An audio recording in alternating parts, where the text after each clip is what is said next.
Hello everyone, welcome to Aju's vlog. நம்ம இன்றைக்கி என்ன பார்க்க போகிறோன்னா பூரி மசால், உருளைக்கிழங்கு மசால் செய்கிறது எப்படின்னு. அதுக்கு நான் 2 பெரிய வெங்காயத்தை நல்லா நீளமாக வெட்டி வச்சுருக்கேன். அப்புறம் ஒரு 6 பச்சை மிளகாவை மேலே மட்டும் சும்மா லைட்டாக கட் பண்ணி விட்டு வச்சுருக்கேன். அடுத்து நான் உருளைக்கிழங்கை குக்கரில் அவிச்சு வச்சுருக்கேன். அந்த அவிச்ச உருளைக்கிழங்கை இப்போ எடுத்து தோலை ரிமூவ் பண்ணிவிட்டு, உருளைக்கிழங்கோட தோலை ரிமூவ் பண்ணிவிட்டு நம்ம உருளைக்கிழங்கை ஸ்மாஷ் பண்ணி வச்சுக்கலாம்.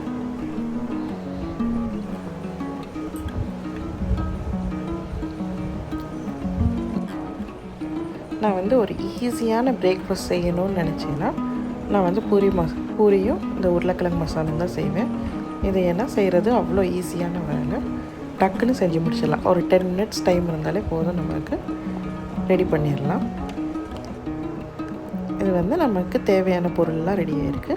நான் இதில் கொஞ்சம் கடலை மாவும் தண்ணியில் மிக்ஸ் பண்ணி வச்சுருக்கேன். வெங்காயம், உருளைக்கிழங்கு, பச்சை மிளகாய். இப்போ ஒரு தவாவை அடுப்பில் வச்சு கொஞ்சமாக எண்ணெய் ஆட் பண்ணிவிட்டு, எண்ணெய் காஞ்சி வந்ததும் நான் அதில் கடலைப்பருப்பு ஆட் பண்ண போகிறேன்.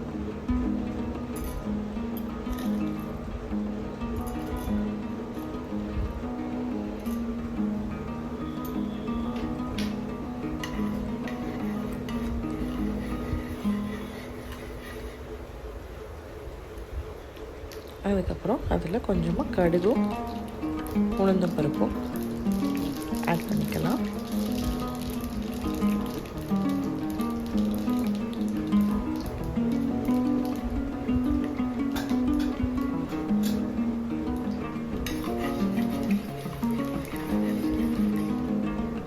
இப்போ நம்ம கட் பண்ணி வச்சுருக்கிற ஆனியனை ஆட் பண்ணிக்கலாம்.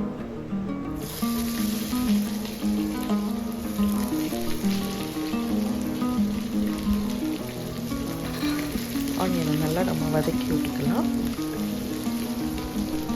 ஆனியன் ஓரளவுக்கு ஆனியன் வதங்கினதுக்கப்புறம் நம்ம அதில் பச்சை மிளகாய் ஆட் பண்ணிக்கலாம்.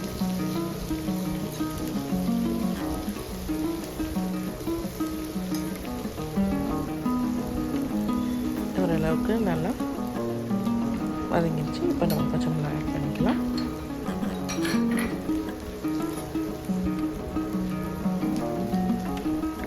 கொஞ்சம் இதுவுமே நல்லா வதங்கினதுக்கப்புறம் நம்ம இப்போ உப்பு ஆட் பண்ண போகிறோம்.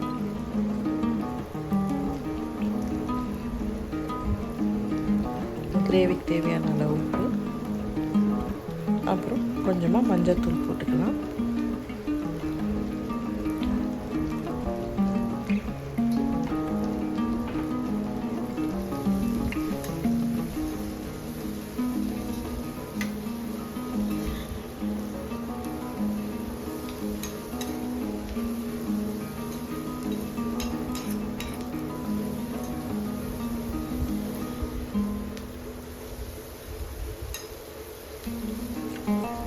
இப்போ நம்ம அவிச்சு ஸ்மாஷ் பண்ணி வச்சுருக்கிற உருளைக்கிழங்கை ஆட் பண்ணிக்கலாம்.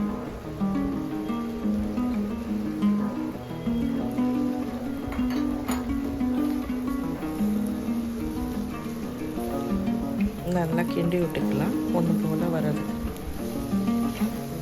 எல்லாமே ஜெல்லாகி வர வரைக்கும் நம்ம நீட்டாக கிண்டி விட்டுக்கிறோம்.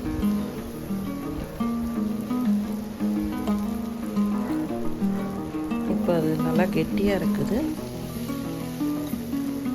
இப்போ இந்த ஸ்டேஜில் நம்ம அந்த கரைச்சி வச்சுருக்கிற கடலை மாவை ஆட் பண்ணிக்கலாம். இது ஒரு கிரேவி கன்சிஸ்டன்சி கொடுக்கும், அதுக்காக தான் ஆட் பண்ணுறது. இல்லாட்டி ரொம்ப ஒரு மாதிரி கட்டியாக இருக்கிற மாதிரி இருக்கும். இதுனா கொஞ்சம் ஒரு மாதிரி கிரேவி கன்சிஸ்டன்சி வரும். எனக்கு இன்னமுமே கெட்டியாக இருந்துச்சு, அதனால் நான் இன்னும் கொஞ்சம் பால் ஆட் பண்ணிக்கிட்டேன். ஸோ இன்னும் கொஞ்சம் லிக்விட் கன்சிஸ்டன்சி நம்ம பூரிக்கு தொட்டு சாப்பிட நல்லாயிருக்கும் அப்படின்ட்டு அந்த இதில் 1 கப் அளவுக்கு பால் ஆட் பண்ணேன்.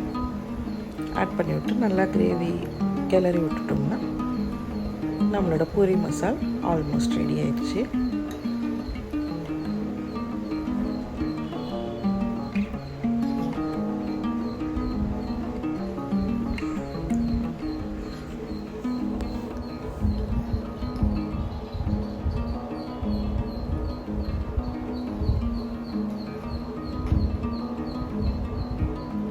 இப்போ வந்து நம்மளோட பூரி மசால் ரெடி ஆயிடுச்சு. இப்படி தான் இருக்கும் லாஸ்ட். இது கூட நம்ம வந்து நல்லா சுட சுட பூரியை சுட்டு சாப்பிட்டோம்னா நல்லா டேஸ்ட்டாக இருக்கும். இந்த வீடியோ உங்களுக்கு பிடிச்சிருக்குன்னு நான் நினைக்கிறேன். பிடிச்சிருந்தா லைக் பண்ணுங்கள், உங்கள் ஃப்ரெண்ட்ஸோட ஷேர் பண்ணுங்கள், சப்ஸ்கிரைப் பண்ணுங்கள். Thank you for watching Anju's vlog.